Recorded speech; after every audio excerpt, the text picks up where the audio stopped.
Hello everyone, welcome back to our programming and web development training. And today we are on session one. Actually, session one should have been ended with switch, but I couldn't complete it. So I'll be creating a short video on switch statement, how it works. And then we'll move on with the session number two later. So switch statement is the only part which would be recorded for session one. And I have pulled all my old notes and other stuff, which will be shared in the drive, in this drive, C programming. So please watch out for these notes whenever you get a chance. Yeah. So having said that, now it's time to jump into our switch statement. Switch statement syntax is being provided here. Notes is also which will be given to you people. There are some important points. Loops is our session number two. And then we'll be moving on with the concept called fundamentals of arrays, which is very, very important. Okay, just wanted to introduce two major concepts today, which is applicable for major languages. Okay, so let's go back to our switch statement. How does it work? Is it having any condition statements here? If you want, you can write it. So it will be majorly on int or char. This, whatever I'm demonstrating now, is specific to C and C++ language. Specific to, there are minor changes in other languages, which we will learn as and when we progress. So session number one, conditional statement, switch statement. Okay. Let me, as usual, jump into my double sheet. And now I have more than two statements to print. Okay, I have more than two statements to print. So let me jump into Doshel. This is a regular routine what I'll be doing. CD Jan 2025 / today's date. And let me create a new file and save it as switch switch example.c. I'll be quicker enough. So since you people know the shortcuts now, as usual, I'll be typing my program. Every time try to type your program rather than even though you are experienced, as you can see, I'm typing each and every program. For the next couple of days, I'll be doing it. And later I'll be changing it to the other. So printer, you can have any number of spaces or lines, that is absolutely. /n is for the new line, /n is for the tab space, just like this. Tab. I want this spacing in your command screen. Okay. Start of program. I just wanted to frame this. Okay. And then end of program.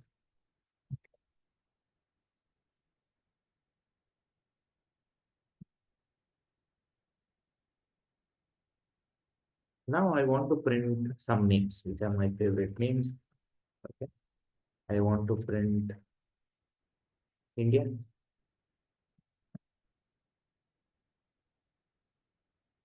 Print them. After the typing here, I want to print current and I want to print Kannada.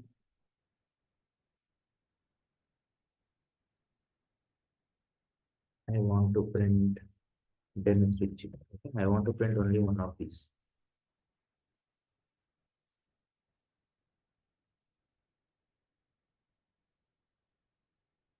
If anything is not there, okay, let us go with four options. I want to print only one out of these four. Only one out of these four. This is the requirement. Now, if else doesn't work, I want to print only one out of these four. Then naku print agbardi, adu one agbeku. Then I'll be taking as usual a number as an input printer. The first printer, before that I'll clear all previous output. If you want to print a message, enter a number. Enter a number 1, 10, 20, 30 or 50. They have to print only these two, 1, 20, 10, 20, 30, 50. I want to read that input. Scanner. One input. Address of num, any variable which you have declared. percentage. Now let us run this program. You can see all the printfs will run. It is not always printf. Remember that. In future, we'll be doing some problem solving. We'll start with small problems and then we'll scale it. So now I've saved it, compiled it, run it, enter the start of the program, enter the number 1, 10, 20, 30, 50. You can type anything. I'm a kind of a guy, I will not do that. I'll leave 123, that is fine. Anyhow, it doesn't make any difference to our program. It is printing India, Karnataka, Kannada, then it's switching in the program. Okay. Now, as I mentioned, I want to print only one of these four. This is where we will get switch. Switch, and you have to specify the variable, no conditions, because it is based on case number, which is 1. Okay, case 1, colon, break. Case 2, colon, break. You can type any number. Case 3, colon, break. Case 25, colon, break. This is how you type. This is how you do it. Okay, this is how you type this syntax. But you have specified key, enter the number case 1, 2, 3, 10, that's fine. It's just a printf. You can print anything. I'm the Prime Minister of India. Print it. That doesn't make any difference. It's just a printf. Just imagine that it is a printf. Printf ಅಲ್ಲಿ ಏನ್ ಮಾಡುತ್ತೆ? Print ಮಾಡುತ್ತೆ. It doesn't have its brain. So you can print anything. So when it is case 1, I'll cut this. I'll do case 2, but remember you cannot give anything here. This is wrong. Let's see whether it gives you any wrong. It's a warning. Unreachable code. It's a warning in C and C++. It's an error in all the other languages. You cannot have like this. It should be within the case and others. Okay. This is unreachable code. It will never reach this place. That is the reason. Ensure that you are avoiding this. Case 2. So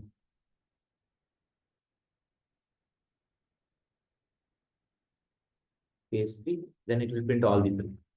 As I mentioned, I want to print only one. After that, case 25, I want to print many more. So I have India. This is wrong. It should have been printed here. I'm using the shortcuts for all the editing part. So I'm using shortcuts like undo, backspace, edit. If I want to delete it, control delete. Okay. Just try to learn all those shortcuts. I'm using all the shortcuts. So I will be very quick in saving now. So with or without spaces, it's fine. So case 3, case 25, break. So anyone who is left out, yes, someone is left out. It's all there. So India, Karnataka, then it's and Karnataka. Oh, perfect. Now what will happen? No errors, no warning. That is always good. Now let us see how it works. If I start executing as usual, so I'll try to execute one by one. Alt, that is F8. Since clear screen, enter the number. I'll give the number 1. Now, what is data stored in num1? Num1 is, do you have that case? Yes. Then it will execute that particular piece and break it. It will directly go to end of program. Break, end of program. Okay, that is how it works. So let me bring it a bit closer so that you can understand it. It's very simple. Case 1.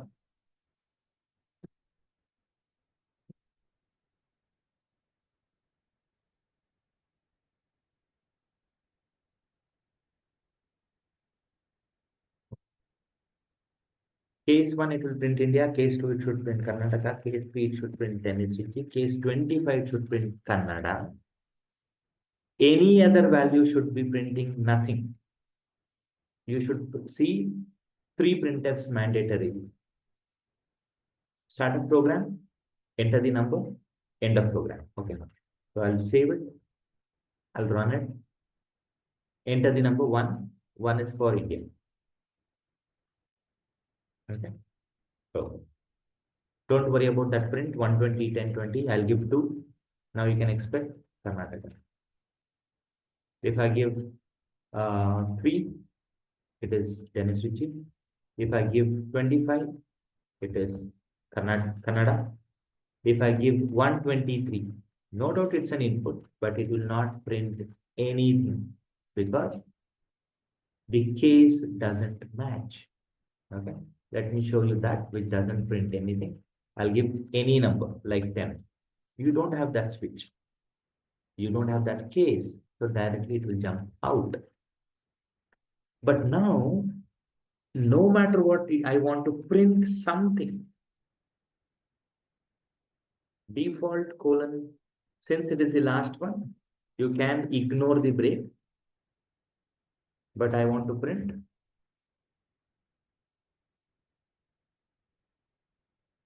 hello world. Save. Now what will happen? 1 India, 2 Karnataka, 3 Dennis Ritchie, 25 Kannada. If I don't match any case with the input, it will print hello world. So default is optional. Case can be rearranged or reordered. I want 3 here, 1 here, and 2 here. That's fine. You can give orders in a different order, but 3, 1, 2, 25. That's fine. Can I have a negative number? Yes, you can. Well, now what will happen? So 3, it will be here. 123 doesn't match. Now we have default hello world. And don't forget to save your program before you run the program, or else you lose all your typing. Okay, as a best practice, I'll save it. So now 3 India,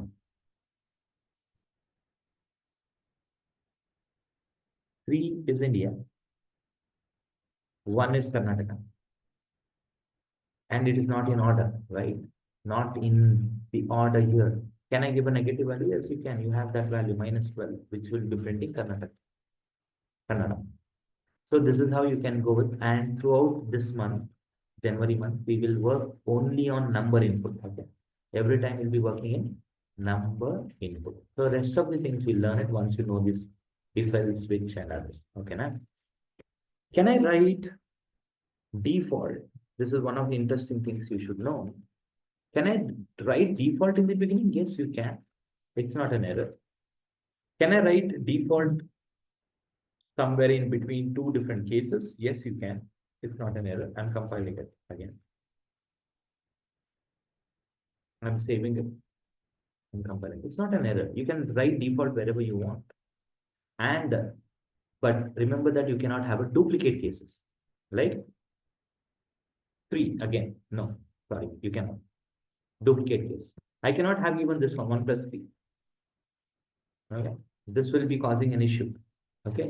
Since it is one of the oldest compiler, it might be causing an issue. So don't forget that you cannot have a duplicate 1 plus 2. Sorry, 1 plus 2 would be duplicate. 1 plus 2, it's a normal mathematical operation. It doesn't have any variable. 1 plus 2 is 3. 3 and 3 is clashing. 1 plus 5, no errors, no one, because we don't have a duplicate case. So these are some of the things which you should be exploring as the mini progress. I have noted all these points in my notes. Conditional statements. If you scroll down, you will read all these things. Okay. These statements. Default can be written between cases. Cases with can be with 0 value, negative values, equations, no ordering, character values can also be applied. Break is mandatory in C# language. This is applicable for C, C++, Java, C#. Okay. Flower bracket is optional with if else, which I have explained in the video. Else is optional with if statement. Default is optional in switch block. Switch is a block actually. Okay. Whenever you say it should be a block. You can have any number of cases. Okay. So this is what I wanted to educate you people on conditional statements. What did we learn today is only syntax and how it executes. How to use them, I'll give you some assignments. Okay. A couple of assignments which I'll be giving. So usually I'll be giving you some assignments here on conditional statements and loops. Whenever you people get a chance, you can execute it and be ready with your answers. Not now. I'll give you some examples. I'll solve some of them to help you people understand. Okay. So this is about your conditional statements, session number 1. So now we'll be moving into session number 2, but it will be in the next video. This will be session 1 continued part. So for the looping statements is our session number 2. You can stop this video.